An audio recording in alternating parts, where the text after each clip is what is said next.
சங்கீதம் 103 சங்கீதம் மாறி மாறி வசனம்.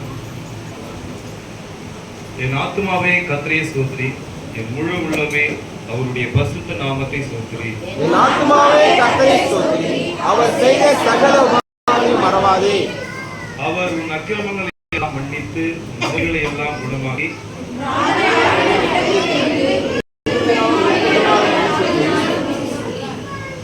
நன்மையினால் உன் வாயை திருப்தியாக்குகிறார். கழுகுகளுக்கு சமமாய் உன் வயதை திரும்ப வாழ வயதை போலாக்குகிறார். ஒடுக்கப்படுகிற யாவருக்கும் கர்த்தர் நீதியும் நியாயத்தையும் செய்கிறார்.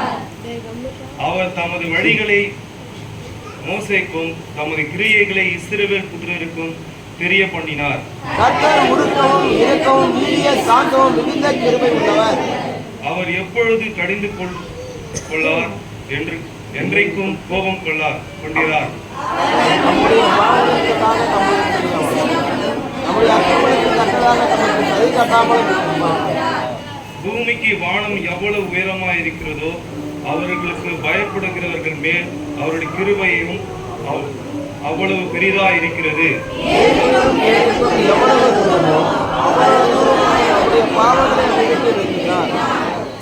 தகப்பன் தன் பிள்ளைக்கு இறங்குறது போல் கர்த்தர் தமக்கு பயப்படுகிறவர்களுக்கு இறங்குகிறார்.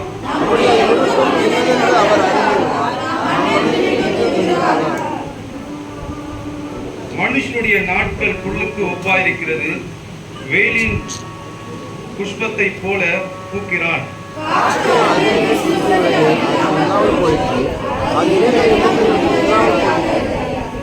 கர்த்தருடைய கிருபையோ அவருக்கு பயந்தவர்கள் மேல், அவருடைய நீதி அவர்கள் பிள்ளைகளுடைய பிள்ளைகள் மேலும் அநதியாய் என்றென்றைக்கும் உள்ளது.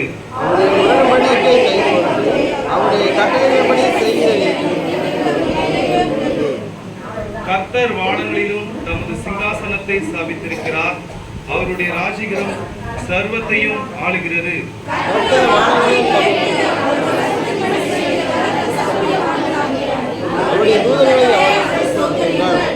கர்த்தருக்கு பிரியமானதை செய்து அவர் பணிவிடைக்காரராயிருக்கிற அவருடைய சர்வ சேனைகளே, அவரை ஸ்தோத்திரியுங்கள்.